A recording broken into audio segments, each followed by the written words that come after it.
tous et à toutes, bienvenue dans cette nouvelle vidéo.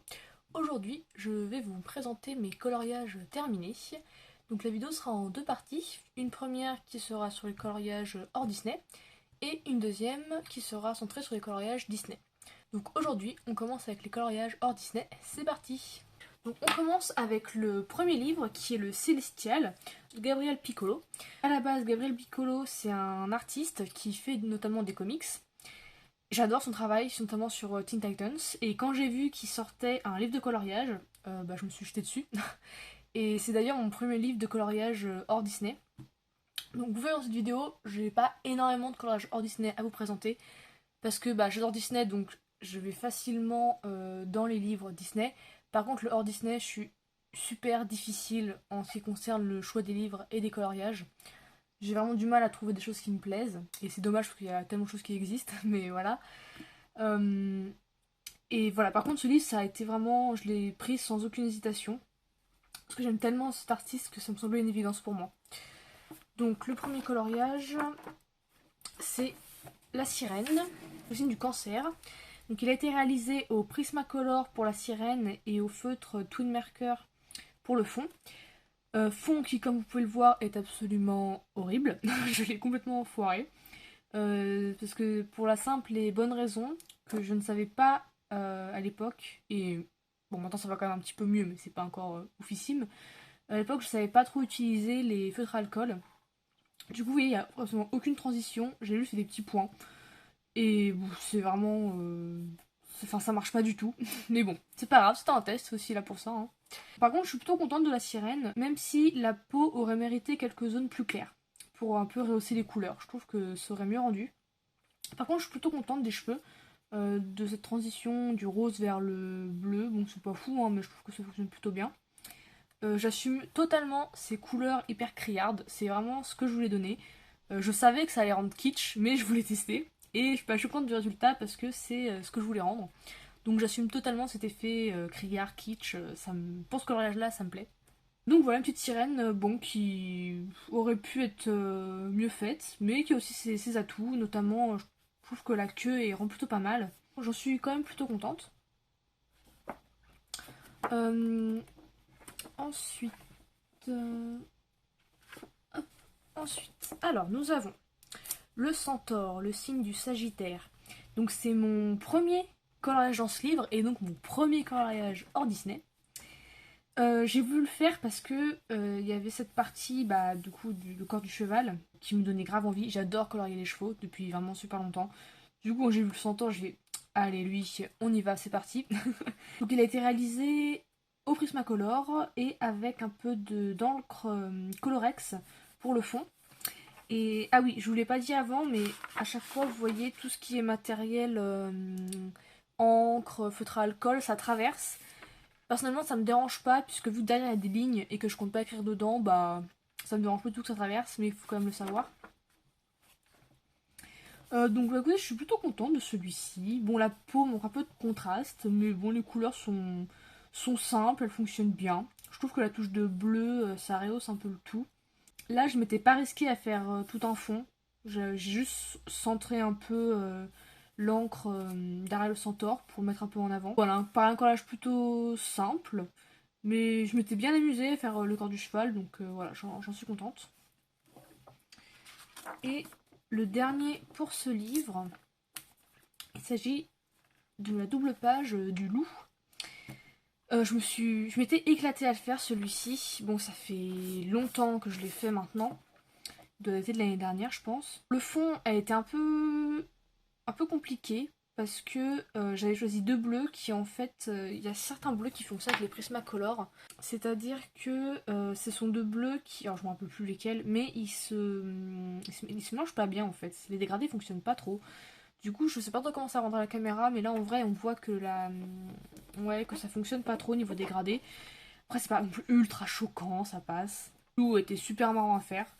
J'ai pas pris trop de risques, hein, juste pris du marron et une couleur plus claire pour faire quelques reflets. Mais voilà, franchement, celui-là, pareil, ça reste un collage sans prétention, hein, qui reste plutôt simple, mais je m'étais vraiment bien amusée à le faire. Je crois que c'est ma seule double page aujourd'hui, il me semble pas en avoir fait d'autres. Et ouais, mine de rien, bah voilà, il peut être notable pour ça, ce coloriage. C'est ma première et ma seule double page. D'ailleurs, j'avais bien galéré avec la jonction là pour colorier dedans, c'était une vraie galère. Surtout qu'il y avait une colle ici, du coup, on voit ouais, des traces de vernis de colle. Du coup, les couleurs passaient pas très bien. Dans l'ensemble, bah, c'est un coloriage qui me satisfait. Et c'est le dernier dans ce livre, donc on va passer au suivant. Et nous voici dans le Cute and Creepy de Camilla Derico. Donc c'est un livre qu'on a beaucoup vu et qui est vraiment magnifique. Je suis pas ultra fan de ses autres livres à Camilla Derico, le Mermaid et le Pop Manga. Mais alors celui-ci, j'en suis totalement fan. Et on commence avec le coloriage de La Belle et la Bête. Donc lui, je me suis vraiment éclatée dedans. Donc il a été réalisé entièrement au Prismacolor et au Derwent Inktense pour le fond. Donc c'est un combo qui marche plutôt bien, je trouve, dans ce livre. Les Prismacolor sont pas ultra évidents à utiliser dedans parce qu'ils se mélangent moins bien que sur les autres papiers. Je sais pas ce qu'il a celui-ci de spécial, peut-être qu'il est un peu plus lisse que les autres, mais c'est un petit coup de main à prendre. Donc j'ai quand même réussi à faire le fond au Derwent, même si c'est un papier qui est pas fait pour l'eau, du coup il a tendance à gondoler assez vite. Du coup il faut pas trop forcer sur l'eau. Et vous voyez là ça fait un effet un peu râpeux. Mais bon, dans l'ensemble ça passe. Donc j'ai pas repris les couleurs de Belle de la version Disney. Parce que bah pour moi c'était pas le même personnage en fait, c'est une autre interprétation. Du coup j'ai plutôt choisi du vert pour changer. Puisqu'on retrouve déjà du bleu dans le fond et un peu dans les lueurs que j'ai mis ici et là. Pour la bête, alors son poil, je me suis éclatée à faire ses reflets un peu plus dorés là, c'était un vrai délice à colorier. Voilà, je trouve que c'est un coloriage plutôt sympa, les couleurs fonctionnent bien. Ensuite, vous avez le petit Cerbère Bulldog. Donc c'est mon premier coloriage dans ce livre. Donc il a été réalisé au Prismacolor et au Derwent Inktense pour le fond et les os. Je voulais plutôt une couleur assez naturelle pour le bulldog. Je choisis une couleur sable parce que du noir, je trouve que ça aurait été un peu... L'effet aurait pu bien rendre, mais moi, colorier, un coloriage entièrement noir et blanc, à ce moment-là, c'est pas ce qui me donnait envie. Peut-être qu'un jour, j'aurais envie de faire un coloriage entièrement noir et blanc, mais là, pour le chien, j'avais plutôt envie de travailler les couleurs. Donc voilà, écoutez, c'est un coloriage plutôt simple, encore une fois. J'ai essayé de faire quelques nuances un peu plus marron, marron clair. Ça se voit pas énormément, mais ça ajoute quand même un petit truc. J'ai voulu faire les os de couleurs très colorées pour ajouter bah, un peu plus de fantaisie à ce chien qui est quand même assez réaliste, bon, malgré le fait qu'il ait trois têtes évidemment. Et j'adore les chiens, donc évidemment quand j'ai vu qu'il y avait un bulldog en plus à trois têtes, c'était obligé, j'ai dû parler tout de suite, et ça a pas loupé. Aucune surprise à ce niveau-là. Là vous voyez encore que le papier commence à râper un petit peu à cause de l'eau. Donc ouais voilà, soyez avertis avec ce papier, il faut vraiment pas abuser avec l'eau. Enfin, de ce que moi en tout cas j'ai pu constater. Après peut-être que selon les techniques, il y en a qui y arrivent très bien. Et oui, ça traverse pas trop, ça va. Là on voit que ça a un peu gondolé, mais l'encre... Enfin non, n'importe quoi. Les Derwent Tens n'ont pas traversé, donc ça c'est plutôt cool. Et enfin, mon plus récent dans ce livre, donc il s'agit de la petite épouvantail. Alors, je suis pas sûre que ça ressorte très bien à l'écran, mais elle a les cheveux vraiment orange fluo pétant. Là, je pense que vous le verrez une couleur un peu plus terne, mais bon, c'est pas grave, hein, je pense que l'esprit sera quand même là. Donc, elle a été réalisée au Prismacolor, sauf pour son chapeau et son manteau qui ont été faits au Luminance, puisque j'avais acheté il y a 1 ou 2 mois 3 teintes qui sont un peu bah, voilà, marron-rouge. Dans un magasin d'art. J'avais envie de tester ces crayons, puisqu'on entendait parler un peu partout, donc je me suis dit, bon, bah, je sais pas de quoi me prendre la boîte entière, mais pourquoi pas en acheter 2 ou 3. Et effectivement, j'adore. Vraiment, la texture qui rendent, la manière dont on les travaille, c'est vraiment des super crayons. Après, pour l'instant, j'ai pas envie d'investir dans la boîte complète, parce que c'est pas dans mes moyens. Et les Prismacolor me conviennent totalement pour l'instant. Mais voilà, vraiment, je la mets quand même sur ma liste d'achat, un jour peut-être, parce que c'est vraiment des super crayons. Et le fond a été réalisé au Derwent Inktense. Cette fois, j'ai quand même voulu colorier tout le fond, et pas juste le centre.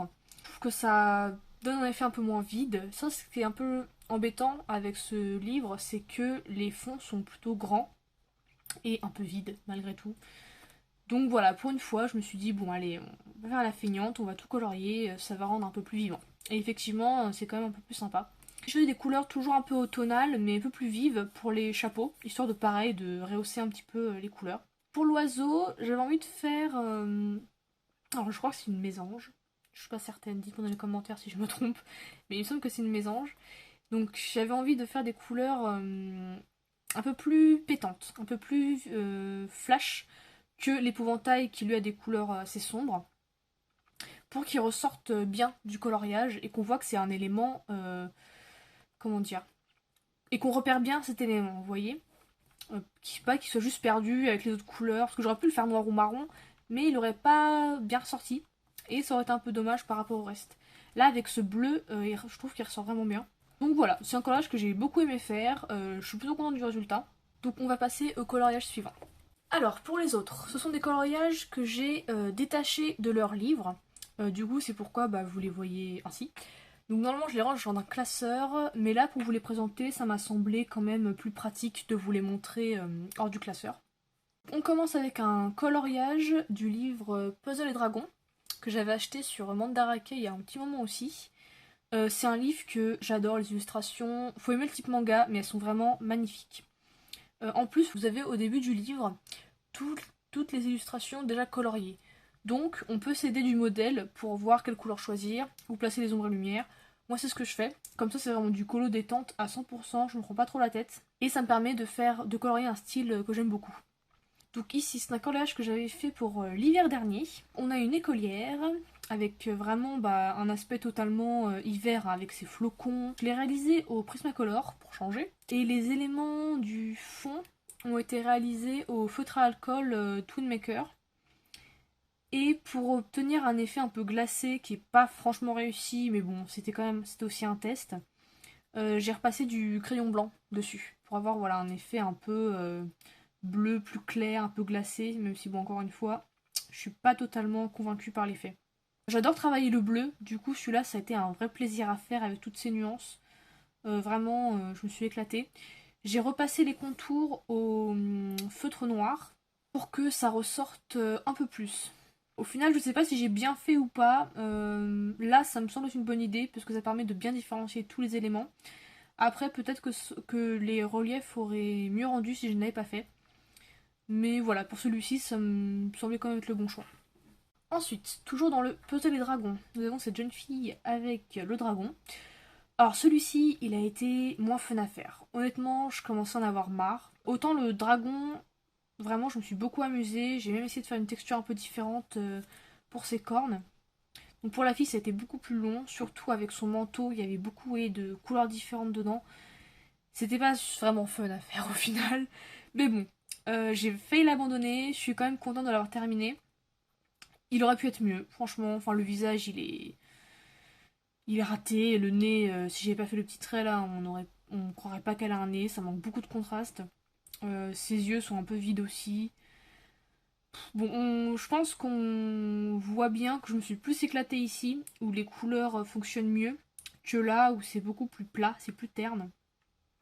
Dans l'ensemble, je suis quand même contente. Hein. Mais voilà, malgré tout, je suis quand même contente de ne pas l'avoir abandonné, de l'avoir terminé. Au moins, je me suis dit, ok, c'est pas parfait, il y a des choses que tu aurais pu améliorer, mais au moins, il est fini. Donc pour celui-là, pareil, j'ai fait au Prismacolor. Et je crois qu'il y avait que du Prismacolor. Je m'étais aussi aidé des illustrations au début du livre, déjà colorisées. Et heureusement, parce que sinon, je pense que ça aurait été encore pire. Mais voilà, il était quand même sympa à faire malgré les difficultés. Ensuite, nous avons un coloriage qui a été réalisé dans le livre Comiquette. Donc c'est un livre que j'avais acheté sur Momox avec un autre, et je l'avais payé peut-être 2 € et quelques.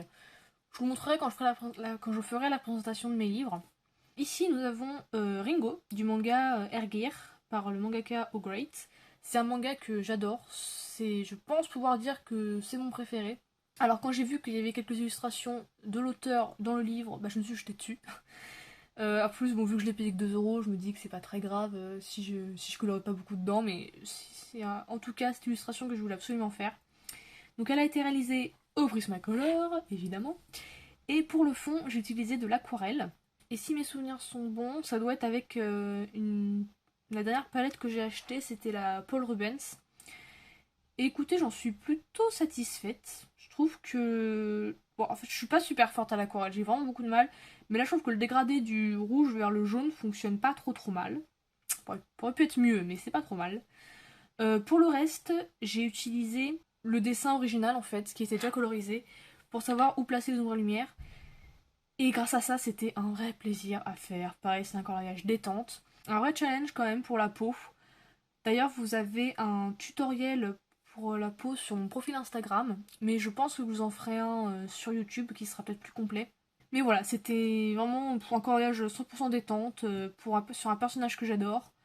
Par contre, j'ai encore un petit peu mal sur les yeux. Je pense que j'aurais dû prendre un marron beaucoup plus clair pour faire les reflets dedans, parce que là ils sont un peu ternes quand même. Voilà, franchement à part ça, je trouve que dans l'ensemble il fonctionne plutôt bien. Bon, ses cheveux auraient pu être un peu mieux travaillés. Pareil, dans l'ensemble, on va dire que ça passe. Ensuite, toujours dans le Puzzle des Dragons. C'est un collage que j'ai réalisé cet été, parce qu'on était totalement dans le thème, avec ce démon qui se prélasse sur la plage avec son petit cocktail. Il a été réalisé au Prismacolor et au Twin Marker pour le fond. Et là, vous voyez, j'ai recommencé à faire cette espèce de petits points un peu bizarres. Je voulais rappeler un effet plage. Bon, c'est pas super réussi, mais je trouve pas ça ultra choquant non plus. Voilà, je trouve que dans l'ensemble, ça fonctionne plutôt bien. C'est un collage que ouais, j'ai beaucoup aimé faire parce qu'il y a pas mal de textures différentes entre le bois de la chaise, ici le dégradé du coucher de soleil, là l'effet métallisé, le chapeau, les nuages aussi. Voilà, j'ai pas mal travaillé sur les textures donc c'était quand même vachement sympa à faire. Donc vous voyez cette fois-ci, j'ai encore fait quelques contours au feutre noir, mais pas partout. Par exemple sur la chaise, j'en ai pas fait parce que j'ai trouvé que les volumes fonctionnaient très bien sans, qu'elle était quand même bien lisible sans. Donc je n'ai juste fait pour quelques contours sur le personnage. Et vous voyez ici et là sur quelques éléments. Mais jamais entièrement pour pas que ça écrase trop les volumes. Et je trouve que c'est un choix qui fonctionne quand même pas trop mal. Et donc le dernier et le plus récent, pour Halloween. C'est un coloriage qui a été fait dans la souffrance. Je l'ai quand même terminé, mais honnêtement, j'étais à deux doigts d'abandonner. Tellement il a été fatigant à faire en fait. Il y a énormément d'éléments et au bout d'un moment j'en avais marre. J'en avais marre de colorier tout ça. Après c'est une chanson que j'aime quand même beaucoup, hein, ce loup-garou avec les citrouilles, les tombes derrière, il y a une vraie dynamique qui est vachement sympa. Mais à mettre en couleur au bout d'un moment ça m'a fatigué. Là cette fois-ci j'ai pas repassé les contours au stylo noir. Je crois pas, ouais non, je l'ai fait nulle part. Et peut-être que ça aurait permis au coloriage d'être plus lisible sur certains points. Mais dans l'ensemble, au moins les volumes ressortent bien. C'est ce que je me dis. Bon, les cheveux, j'ai essayé de les garder blancs, mais je sais pas, j'ai pas réussi à faire de volume. Du coup, avec le Posca blanc, j'ai refait quelques reflets, mais ça rend pas du tout bien. Je trouve en tout cas. Après, au moins, on a quelques effets de couleur. Vous voyez là les reflets un peu jaunes. Ouais, les couleurs sont quand même cohérentes. Il n'y a pas de couleur qui ressort. On se demande ce que ça fout là. Après voilà, c'est un collage que je suis quand même contente d'avoir terminé, mais honnêtement, c'est loin d'être mon préféré, même si encore une fois, j'adore l'illustration. Et voilà, c'est tout pour cette vidéo. Donc vous voyez, elle n'a pas été très longue parce que j'ai très peu finalement de coloriage hors Disney, même si j'ai tendance à aller de plus en plus vers du hors Disney, même si ça reste ce que je préfère colorier. Donc on se retrouve prochainement dans une deuxième partie, donc qui elle sera consacrée au Disney et qui sera je pense beaucoup plus longue. Donc voilà, au moins si vous aimez le Disney, voilà, sachez que ça arrive. Et si vous aimez pas, vous pourrez vous contenter de cette vidéo. N'hésitez pas à me dire dans les commentaires ce que vous en avez pensé. Je vous dis à bientôt. Merci. Bye bye.